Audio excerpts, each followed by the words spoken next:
Türkiye башкаласы Анкарада 14 сағат исемсіз мақтарам тамшыр. Бүгін 2026 елның 17 март сишәмбе көн. Сіз турдан-тур эфирдә Türkiye Авазы радиосының татар телендәге тапшырыгын тыңлыйсыз. Безнең программа 19 метрлы кыска дулкынның 15360 килогерц ашлыгыннан Türksat 3 һәм Türksat 4 яшьнәре белән 3 тапкыр w.trt.dinna.com интернет адресы аша һәм кесә телефоннарының TRT Dinna кушымтасыннан вот ис радио каналыннан тапшыла.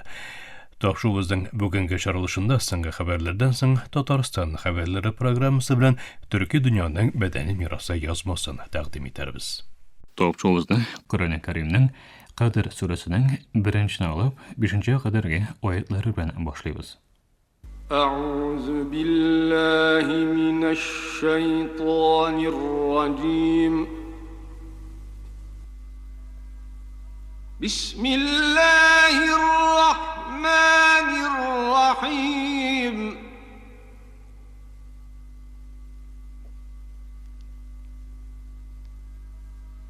إنا أنزلناه في ليلة القدر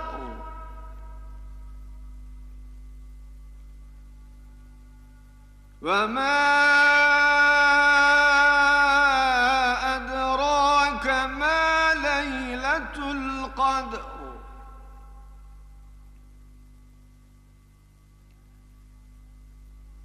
ليلة القدر خير من 1000 شهر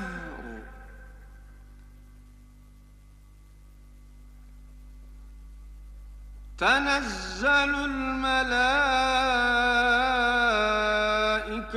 والروح فيها بإذن ربهم من كل أمر سلام هي حتى مطلع الفجر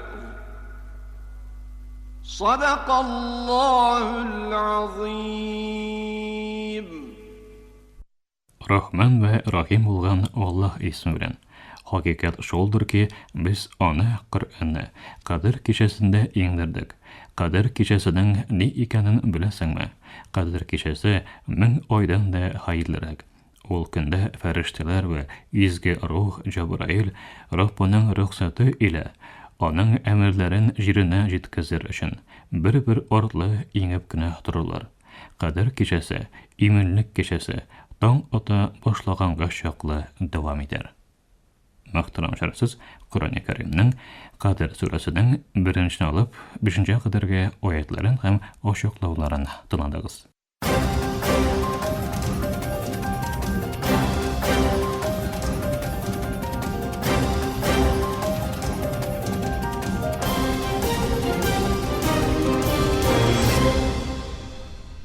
Türkiye Авазы дулкынларында соңгы хәбәрләр. Израиль армиясе Иран башкаласы Тәһранда һәм Ливан башкаласы Бейрутта киң кырлы һөҗүм дулкынын башлатуын белдерде. Израиль гаскәре Telegram ошая саган белдерүндә Израиль армиясе Иран башкаласы Тәһранга киң масштаблы һөҗүм дулкынын башлатты дип җиткерде. Bundan тыш, Израиль гаскәренең Бейруттагы Хисбуллах аскырмасына каршы өстәмә һөҗүм дулкынын башлатуы да белдерелде. Иран тышкы эшләр министры урынбасары Саид Хатибзаде Америка Кушма Штатлары сугышка җир өсте хәрби берлекләрен җибәргән чакта башка бер Вьетнам белән учашу ихтималы мәсьәләсендә кисәтте. Хатибзаде Иранның кире булган хәтле сугышырга дәвам итәргә әзер булуын һәм хәзерге вакытта дипломатик чишелеш эзләнүендә булмавын белдерде. Иранның югары дәрәҗәле дипломаты сөйләшүләр мөмкинлеген кире какмады, фақат берлешләрне төгәйн туктатачак тәкъдимне кертүнең АКШ һәм берлектәшләренә бәйле булуын әйтте. Türkiye, İsrail'den Livan'dagı jirüstü harekatın keskin rəvişdə гаепләп, hərbi agresiyanın төбәкне тагын да тотрыксыздаштыра алачагын һәм гуманитар фәлакәткә сәбәп була алачагын кисәтте. Анкара Беньямин Нетаньяху хөкүмәтенең геноцид һәм көмәк җәзалауга нигезләнгән сәясәтенең Газадагы җимерүләрдән соң Ливанда кабатлану рискының булуын белдерде. Төркия Җумһурияте Тышкы эшләр министрлыгы бу сәясәтләр Ливанда башкарылган очракта төбәктә яңа гуманитар фәлакәткә юл ачачактыр дип искәртеп узды. Төркия Израиль һөҗүмнәре алдында Ливанның мөстәкыйльлегенә һәм җир бөтенлегенә булган яклавын раслап, Ливан белән тирәктәшлегенә басым ясады. Адвокатлар җиткергәнчә, Лига Кордия Трамп җитәкчелегенең Фәлестин яклы активистларга каршы басым нәтиҗәсендә 1 ел сак астында калганнан соң АКШ миграция тоткарлау үзәгеннән азат ителде. Яу астындагы Йорданның көнбатыш үзәнлегеннән булган һәм 2016 елдан бирле Нью-Джерсида яшәүче 33 яшендәге фәлестинле хатын-кыз узган март аеннан бирле Техастагы АКШ миграция тоткарлау үзәгендә тотыла. Кордия 2024 елда Колумбия университеты алдында оештырылган протестлар вакытында кулга алынган якынча 100 кеше арасында иде. Иммиграция судьясы аны 3 тапкыр залог белән азат итәргә рөхсәт иткән иде. Мөхтәрәм тыңлаучылар, Төркия авазы дулкыннарында соңгы хәбәрләр тыңладыгыз.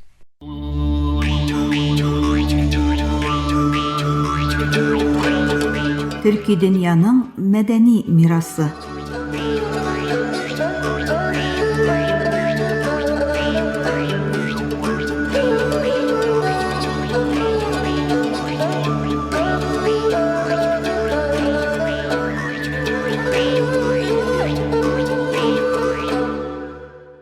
Арткы планда Ирак дала җилисе кылды музыка уен коралы булган купус тавышы әкрен генә күтәрелә һәм төн караңгылыгындагы учак утының шыртлавы үткән белән бүгенге арасында күпер барлыкка китерә. Бүген без календар битләрен әйләндермәячәкбез. Вакыт бусагасын ачачакбыз. Без бәйрәм турында түгел, терелү турында сөйләшәчәкбез. Бүген без бергәләп Язның беренче сулышын, җирнең уянуын һәм төрки җирләрдә гасырлар дәвамында сакланып килгән борынгы яңа көн юласы Нәүрүзне тыңлаячакбыз.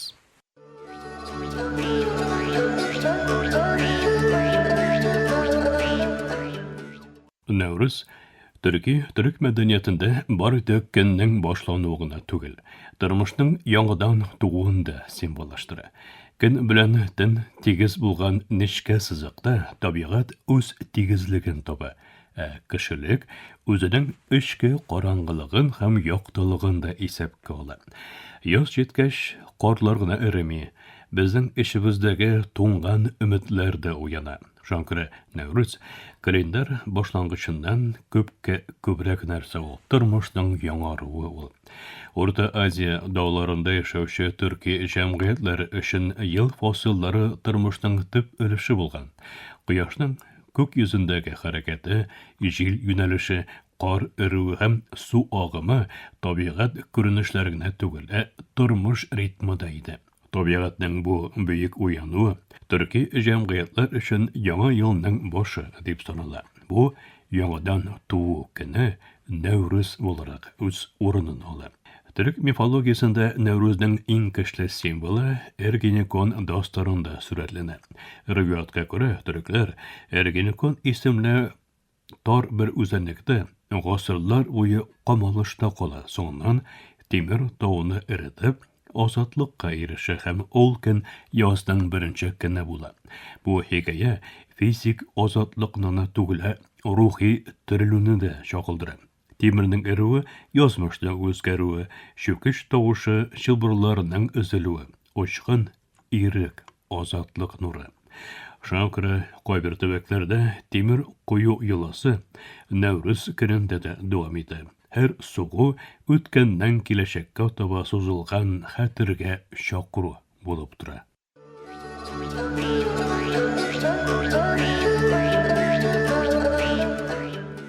Нәүрүз Төрки дөньяның киң географиясында уртак мәдәни мирас буларак билгеләп үтелә. Ул Төркия, Азербайҗан, Казакъстан, Кыргызстан, Үзбәкстан һәм Төркмәнстан кебек бәйсез төрки җумһуриятләрдә катлана. Моннан тыш, Нәүрүз гырыф-гадәтләре Русия Федерациясендәге төрки җәмгыятьләр яшәгән төбәкләрдә, мәсәлән, Татарстан һәм Башкортстанда, шулай ук Балканда яшәүче төрки җәмгыятьләр арасында да сакланып калган.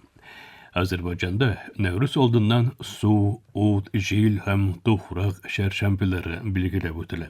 Өйләрдә уңган будай түрі булган сәмәни әзерләнә. Ушаклар ягыла һәм кешеләр чисталыкны символлаштыру өчен ут өстеннән сикерәләр. Казакъстанда шәһәр мәйданнарында юрталар куела һәм ат чабышлары үткәрелә. Кыргызстан һәм Үзбәкстанда халык биюләре башкарыла, көрәш ярышлары үткәрелә, зур казаннарда төге пешерелә, достаннар укыла. Төркмәнстанда ат чабышлары һәм халык бәйрәмнәре үткәрелә. Бу төбәкләрнең барысында да уртак элемент язны шатлыклы каршы алу, читләшкәннәрнең татулашуы, бергәләп ашау һәм яңа елны өмет белән каршы алу.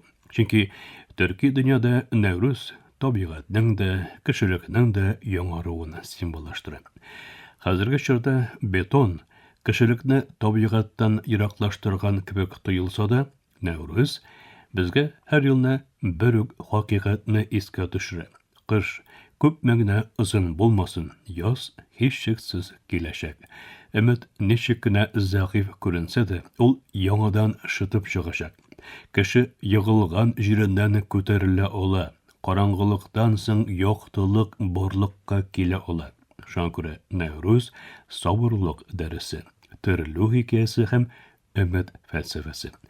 2010 елда ЮНЕСКОның матди булмаган мәдәни мирас исемлегенә кертелгән Нәүрүз хәзер бер милләтнең генә түгел, кешелекнең уртак мирасы. Чөнки яз килүе гомум кешелек, яңарыш теләге һәр мәдәниятта чагылыш таба. Нәүрүз кешенең үз эчендә кышны тамамлый ала торган көне. Нәүрүз яңадан башлый алуның батырлыгы, кыюлыгы. Нәүрүз көлдән күтәрелеп килүче өмет ул.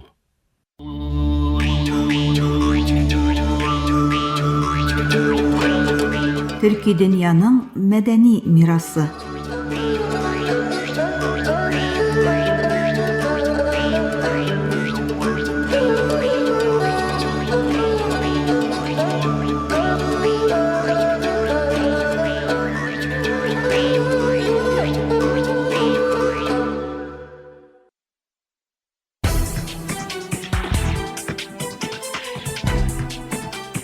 Татарстан хәбәрләре.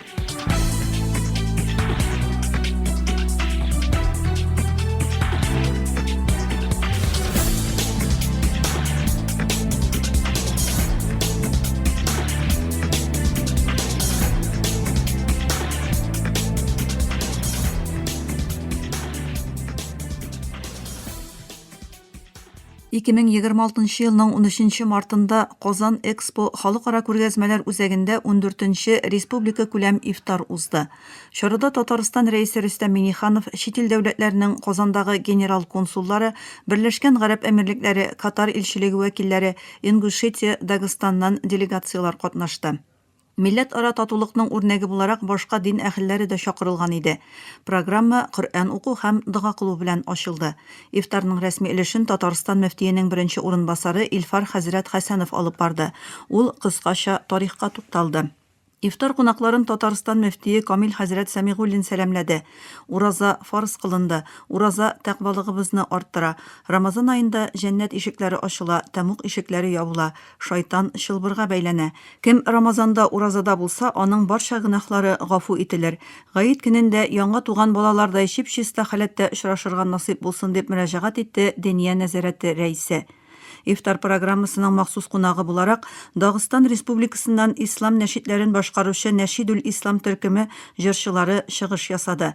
20 мартта Татарстанда ураза гаетен билгеләп үтәчәкләр. Бу көн республикада ял көне булачак.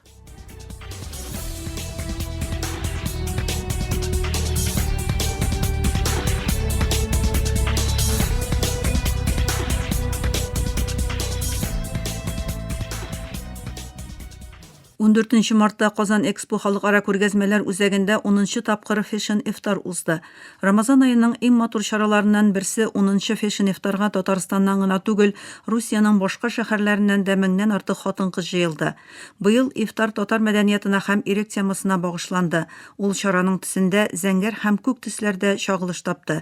Ифтар кунаклары темага туры килгән төсләрдә киенергә, шулай ук татар мәдәниятына бәйле булган бизәнү әйберләре тагырга тиеш иде. Ифтарда кунакларга мул табын һәм бай мәдәни программа тәкъдим ителде. Оештыручылар тарафыннан исә һәр елны волонтерлар өчен зур бүләк гомрә хаҗына юллама әзерләнә. Быел әлеге бүләккә иң актив волонтер Мәдинә Сатарбекова лаек булды.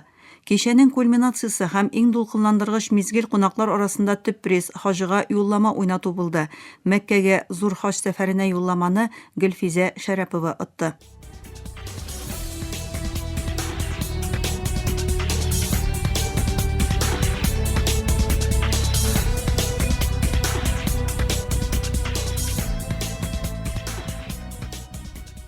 Казан Федераль университетының социаль фәлсәфи фәннәр һәм массу күләм коммуникациялар институтында Казан журналистика мәктәбенә нигез салучы танылган журналист Флорид Әгъзәмовның тууына 90 ел тулуга багышланган хәтер кичәсе узды. Чарада гаммәви мәгълүмат чаралары вәкилләре, укытучылар, Флорид Әгъзәмовның элеккеге шәкертләре һәм хезмәттәшләре катнашты. Флорид Әгъзәмов һәр вакыт журналистикада, тормышта кеше игътибар үзәгендә булырга тиеш дия иде. Ул шушы фикер өчен көрәште. Укучыларына да журналистиканың игътибар үзәгендә бернигә дә карамастан һәр вакыт кеше торырга тиеш дип өйрәтте. Бүген ул безнең игътибар үзәгендә, без аны бергәләп искә алабыз дип белдерде КФУның журналистика һәм медиа коммуникациялар югары мәктәбе деканы вазифаларын башкаручы Васил Гарифуллин. Ул әлеге форматтагы очрашуларны ел сайын уздырырга ниятләүләрен әйтте. Аның сүзләренчә, Флорид Әгъзәмовның истәлеген саклау, үткәннәрне искә алу һәм киләчәккә планнар турында сөйләшү Татарстан журналистикасы эшчәнлеге өчен файдалы булачак.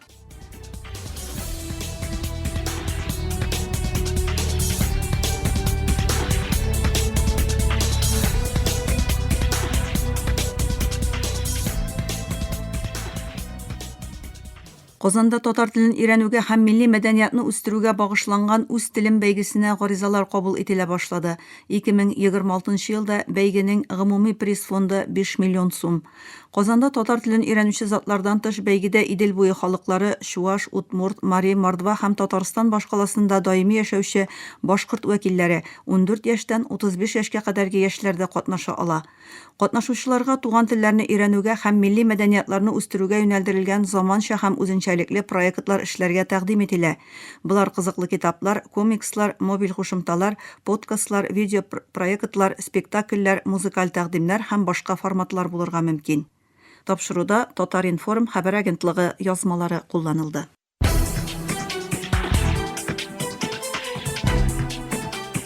Татарстан хәбәрләре.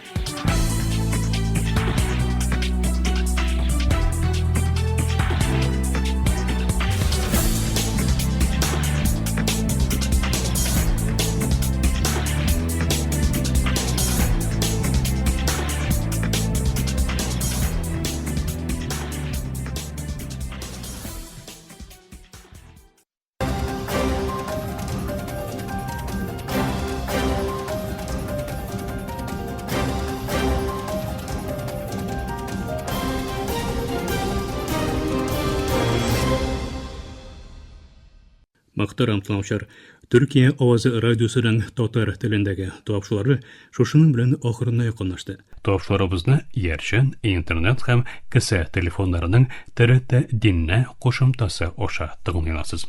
Безнең программа һәр көн Төркия һәм Казан вакыты белән көндезге сәгать 2дә 19 метрлы кыска толкынның 15360 килогерц эшлегендә. Төрксат 3А һәм Төрксат 4А Яршны белән www.trtdinne.com интернет адресы аша вот из радио каналыннан тапшыла. Ярты сәгатьлек тапшыруларыбыздан кабатлавын Төркия һәм Казан вакыты белән сәгать кичке 8 артыда 42 дәрәҗә көнчыгыш юнәлешенәге Түрксат 3 һәм Түрксат 4 ярышлары белән 3 тапкыр w.trtdinna.com интернет адресы аша һәм кесә телефоннарының TRT Dinna кушымтасы аша. Вот Вест радио каналыннан тыңлыйларсыз. Ташларыбыз турында уй-фикерләрегез һәм киңәш тәкъдимнәрегезне көтеп калабыз. Мөхтәрәм тыңлаучылар, безнең адрес латин хәрефләре белән PK33, Яне Шакир, Анкара, Төркия. Почта индексы 06443. Электроник почта адресыбыз tatar@trt.net.tr. Әлегә без сезнең белән саулашабыз. Эфирдә киләсе очрашуга кадәр.